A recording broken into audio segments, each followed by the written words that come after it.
ও আমার যুবক ভাই, আমি তোমাকে কি বলবো, তুমি যদি কোরআনুল কারীমকে বিশ্বাস করে থাকো, তুমি যদি এই মসজিদকে, এই মাদ্রাসাকে বিশ্বাস করে থাকো, তাহলে অবশ্যই তোমাকে নেক আমল করতে হবে।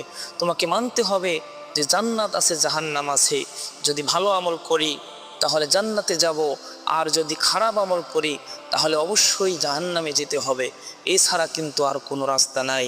হয়তো জান্নাত, না হলে জাহান্নাম, হয়তো ইবাদত, না হলে নাফরমানি। ও যুবক, তুমি এখন সিদ্ধান্ত নাও, তুমি কি করবে? তুমি ইবাদত করবে নাকি নাফরমানি করবে? জান্নাত যাবে নাকি জাহান্নামে যাবে? তোমার সিদ্ধান্ত তুমি নাও।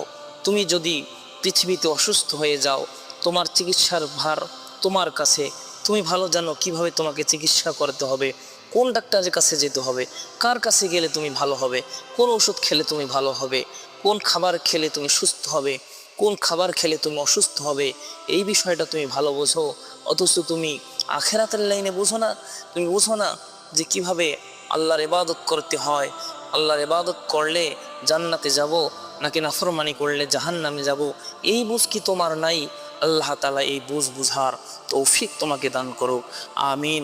ওয়া আখিরু দাওয়ানা আনিল হামদুলিল্লাহি রাব্বিল আলামিন।